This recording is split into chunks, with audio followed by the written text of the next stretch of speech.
Okay, welcome to your home inspector training. I'm Garth Haslam, home medic. In this episode, we're going to talk about branding. Obviously, nobody wants to be a Me Too inspector. Nobody wants to have to perfect the sales pitch so much so that you can win the battle of the mouth in explaining why to a customer why they want to pick you over somebody else, when really there is no difference between you and 1,000 other home inspectors. There's got to be a difference, and there are a number of ways to be the difference, to make the difference out of your business, and a part of that is branding. A huge part of that is branding. Got to know who you are, what business you're in, what you're exceptionally good at, and then that's your brand. So we're going to go through these. I have, again, a very simple spreadsheet. The first, of course, that everybody thinks of is the logo. You don't have to spend $1 billion on your logo, but you probably want to spend a few hundred. You have some options. You can go to a place like Fiverr, and I've used Fiverr any number of times over the years. Basically, the concept with Fiverr, Fiverr.com, they have graphic designers all over the world. You'll have some guy in Greece competing with a guy in the Philippines who's competing with a guy in Uzbekistan. And, you, depending on the number of dollars you put in there and some of the other specs that you put in, or whether you commit to buying from somebody or not, you can get a lot of different designers. You do want to give them some idea of where to start. Don't just say, give me a logo. But you'll want to give them an idea of who you are, what you do, maybe show them your website, tell them about the color set that you like. And then what happens is you'll get a number of guys. Again, depending on how much you pay them, you may get anywhere from 5 guys to 30. But you get a number of guys that will submit a few samples. And then based on what you indicate you like, everybody else will converge in on that thing and give you a few more. Then as you continue to provide everybody feedback, you pick one, and that guy wins your money. It's a cool way to do it because you feel good about being able to give a guy, I don't know, let's say that you spend $300 on that. I can only guess that maybe 200 of that actually goes to the guy in the Philippines, and that's a few days' wages for him. So you can give yourself bonus points for that if you decide to do things that direction. Another thing you can do is you could go to like 99 Designs, and that's a local place where, again, you tell them what you want, and they'll design something for you. Not a bad idea. Again, the price tag is $250, somewhere in there, depending on what you do and what year it is. So another option you have is for free is Adobe. You can go in there, and it's a fairly straightforward process, but it's worth what you paid for it. They're going to want to use pre-canned graphics that look like it's a cartoon, and you don't want to be a cartoon. So from my point of view, Adobe free logos might be something you can create in a day if you have to have something by the end of the day, but it's not going to be a good long-term choice. Obviously, we all know graphic designers. They can be found without too much work on Facebook. You put a statement out that says, I need a graphic designer, you'll get a few. Nothing wrong with that. My difficulty there is trying to explain to the few graphic designers, single graphic designers that I've worked with, they don't seem to be able to read into my mind what I like. And based on my experience, I finally just had to go with something that they had because we've been the rounds and we're both getting tired of it. So that's an option too. Now, as relates to branding, we go back to the spreadsheet. Your uniform. Now, It doesn't have to be terribly extensive, but you need to know who you are and what your brand looks like. So for me, for many years, I have used this shirt. I like it because it looks kind of muscular. It's got my Home Medic logo here on my chest. It's a soft, breathable, easy fabric, and this has been a good choice for me. You'll want to do whatever works for you. In addition to that, I will wear Levi's. I've seen home inspectors or would-be home inspectors try to use shorts because it was summer and it was hot and they were comfortable in shorts. And for me, that's a bridge too far. Shorts, much as I like to wear them myself, too much, it's too casual. So, there have been days where it's 105 degrees outside and I don't want to be in any more than I must. And so in those cases, maybe I write myself a get out of jail free card. But as a rule, you're going to want to decide what your brand looks like as relates to your uniform. For me, it's Levi's, good Levi's, and a shirt like this. Of course, then you're also going to have your tool belt or tool vest, and we talk about that in the tools, and that will also be a part of your brand. Next up, it is hugely helpful for you to encourage your clients to be there at the inspection. Nearly all of my business, it is a rare moment for me when I get a call and they say, okay, what's your price? What do you do? Do you do this? Do you do that? Why should I hire you? Are you willing to discount your price? I hate those calls. And in the beginning, you're going to be getting nothing but those calls. But at some point, if you do right by your clients, both realtors and homeowners, home buyers, you'll start to get referrals, and those are awesome. So if one way to do that is to actually encourage your clients to be there at the inspection, that makes you the hero. That is the primary way for you to become the hero to these guys. You can tell them about the spider in the corner and why that means that there may be a water history. You can tell them about the white tape on the ducts and why that may or may not be asbestos. You can tell them about potential foundation issues. You can tell them about how if there's mice, there may be snakes. You can tell them about a whole bunch of things that would be nearly impossible to include in the report. And they may not read the report anyway. There's a lot of information in the report. And even, if you write a full page about every little thing you find, there's too much information, so they won't read it. And even if you don't, even if you write a couple of sentences, then the communication didn't happen. So from my point of view, there's no alternative better than having the clients there at the report or at the inspection. Yes, they will slow you down, but you can find out about them. You can build a relationship with them, which means that you don't get sued. You can have them decide that they like you, that they want to refer their friends to you, that they want to tell their realtors that you did a fabulous job, and then you don't get those, Saturday morning, 2 a.m. phone calls, did you inspect the fireplace? Or did you look in the attic? Or did you see that streak in the wall or the dirty carpet? Or, and when you get those calls, it's aggravating to me because, people expect me to remember, months back.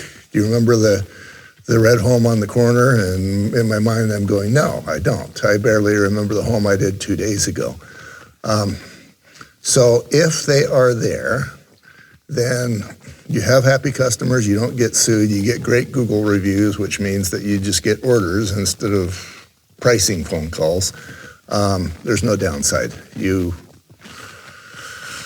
That's something that you're going to want to do. Now, you're going through this program and it will make you a an apprentice home inspector. You're not an apprentice home inspector, because completion of this course just makes you a home inspector. It doesn't make you a home medic inspector. You'll need to go further for me to be willing to hand you my flag so that you can carry it. But if you do, so at this point, upon completion of this, you don't have to invite your clients to the inspection. You're on your own after this. You can do whatever you choose to. But if you choose to move forward and become a home medic home inspector, that is part of our branding, is that we invite the clients to the inspection. We find out what their needs are. We get to know them, and then we tailor the inspection to their needs. And that's how you become a hero. It's a fun way to do it. Okay, next up, we've got the website, and this is also in the marketing.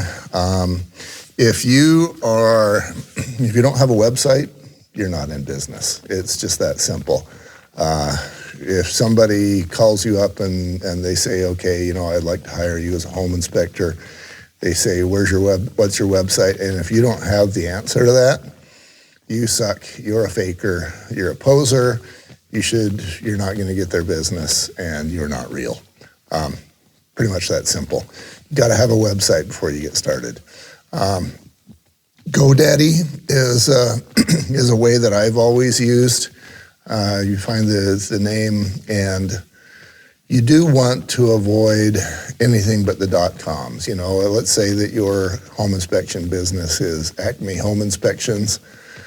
If you got to go acmehomeinspections.info, nobody's going to remember that. And when Joe goes to tell his friend Jane that Acme Home Inspections is awesome, she's going to go to acmehomeinspections.com. If she doesn't find it, she'll just find somebody else. Nobody's going to remember that it's .info or .org or .whatever. So you'll need a .com. They're more expensive, but they're more expensive for a reason. You'll want to get the website .com. And you have some options in that category. Either you can have your website be longer, and you don't really want to go more than, ideally you can go 2 words. Sometimes you've got to go 3, but you really don't want to go 4 or more. Thebesthomeinspector.com. If you could get that, that'd be great. But it's 4 words. And if it was like Acme Home Inspectors is best.com, obviously nobody's interested. It's too long, nobody's going to remember, and it's kind of dorky. Now, as far as your website is concerned, there is some fairly easy website builders. GoDaddy has one. I'll use that for many of my sites. They have the graphics there. It's fairly self-explanatory, but there's others. And if you really want to get after it, there's some very involved websites. One of them is Kajabi, but Spectora does quite a bit as well. And of course, Spectora is the home inspection software bundled with all of the other billion things that you need as the home inspector. Kajabi is more of a community building thing, but it does a lot of stuff. And so if you want to keep track of your clients and maybe email them from time to time so you can let them know whatever, Kajabi can do those sorts of things. It is spendy. It's $100, $150 a month, and it may not be worth it for you when you're getting started. Something when you move forward a little bit. Next up, we've got the truck wrap, and the first thing I should mention is that you need a truck. So your truck can be an SUV, it can be a Jeep, which is what I currently use, or it could be a standard truck. What it can't be is a car. There have been times in my 29 years when the truck was in the shop or maybe the drive was forever, and my truck at the time got like 8 miles per gallon, and the car got 25, and the drive was long. I'm going to say 70, 80 miles. I'm like, I'm not going to burn that much gas in my truck just to show up in a truck. That was a mistake. You show up in a car, I had to have the ladder in the back seat, it fit, but the first thing that happened always when I showed up in a car is people would look at that and say, how long have you been in business? You don't want to show up in a car. It's not professional, it's not. So find a way to get yourself a car or a truck, and you'll have a lot more credibility. This goes back to something that I'll talk about in another segment, but basically the clients will give you a little bit of leeway. They understand that nobody's perfect, and so you get, they may not hold you to perfection, but they're not going to give you multiple mistakes and still not think that you suck and provide Google reviews that reflect that and sue you because they think that you suck. So you get one mistake. If you show up late, if you show up dirty, if you show up in a car, you've used that one mistake, and that's it. Everything else better be perfect. If not, then you failed them, and their response to you will reflect that. You want to get it right. You want to get as many things right as you possibly can. I have noticed that when I make a point of being there 10 minutes early, which is what I'm suggesting to you, that they notice, and then in the Google reviews that they provide for me, they notice that out loud in the Google review. Okay, so I talked about the 10 minutes early thing. Get access to the key boxes. So wherever you are, it may be different. Here in the West where I am,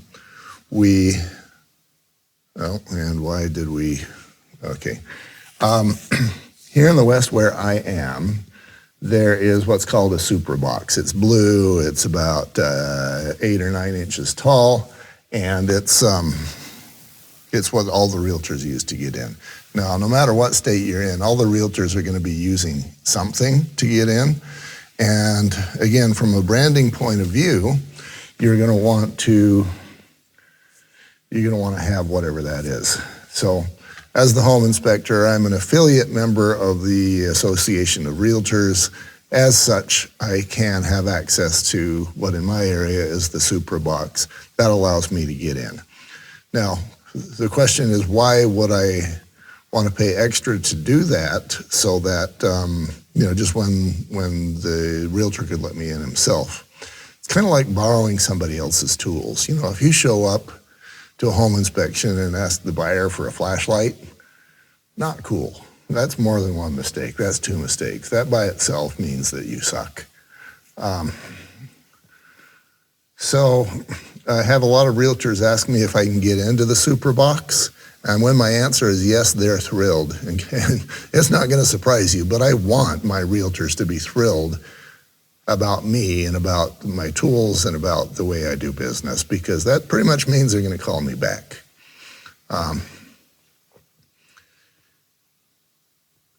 Bear in mind that if a realtor, let's say that I find a realtor and I impress him, and let's say that he calls me out of the air, let's say every other month, and let's say I'm charging $500 per inspection on average. So that's 6 inspections per year. That's 60 inspections in 10 years, and if I'm charging $500 per inspection, that's $30,000 that single realtor is worth to me. That's a lot of money. That realtor is worth being protected and cared for and loved, and you want to, while you want to invite him as well to the inspection, you don't want to rely on him. You want him to know that whatever the tool is, you've got it. You've got it covered. You're good, and you're not going to be needing him for anything other than to learn from you. So that's the way that one works. Get access to the key boxes. Another thing that I have in mind is the same day report. In many cases, I will finish up a report and everybody's happy. I've served them well. I've told them about all the double taps and the roof materials and the mice in the attic, and they're just happy. They feel like they've been well served. They're excited. And then I can see their face drop and they go, okay, now when do I get the report? And you can tell they're expecting it's going to be in 3-4 days. They're going to have to wait, and and they assume that I'm busy. Well, the reality is that the busier you are, the more you have to get these reports to them the same day. Because if I do a report today, or if I do an inspection today and I wait for 3 days to get it done, that means I will have done 3 days more of inspections. I'm not going to remember anything about today's inspection 3 days ago or 3 days from now, especially when I've done who knows how many, 4, 5, 6 more inspections between then and now. Today's issues need to be resolved today, and then you go to bed, you wake up in the morning with a fresh slate. That was hard to say. So that's important. That's a part of your branding. It's another one of those things you want to discipline yourself to do. One exception for me is if it's Friday and I would be writing my report on Friday night, I just tell them, hey, my wife hijacks me. I don't know why, but she loves me. They smile, and then they are patient with you as you provide that report Saturday morning. And when they get it, they smile again because they know that I took care of my wife, and that makes me a good guy, and that makes me somebody that they want to refer again to others. So, going back over these again just quickly, you're going to want to have a good logo. You're going to want to make sure that you know what your uniform is, that you wear it, that it be clean. You might want to bring up, if you're spending a lot of time in crawl spaces, you're going to want to bring backup shirts, etc., pants. Encourage clients to be there. Have a website that is there and doesn't suck. Truck wrap, have a truck, get it wrapped. Have the sign on your truck that says who you are. That's basically free advertising, and it never hurts. Make sure you're there 10 minutes early, and that's a professionality thing, which kind of reminds me that when you're there, be professional. That kind of goes without saying. And then get access to the key boxes and same day report. So part of being professional to me involves, you don't use colorful language. You stand up straight. You look people in the eye. I had one home inspector who was pretty good in the knowledge department, but for whatever reason as a kid, he couldn't force himself to look people in the eye. And if you can't do that, you can't be a home inspector. You've got to be able to stand up straight, square your shoulders, and communicate well to them and let them know that you're capable and that you're protecting them. Nobody's going to believe that a person who doesn't believe in himself is capable of protecting you. So, branding, huge. Make sure you get your branding right. Go over all of these items again and again in your business as you move forward, and think about how you can improve your branding on a regular basis. Your branding is how you will succeed. Next up, we've got tools. The tools you're going to need for your tool belt and your truck.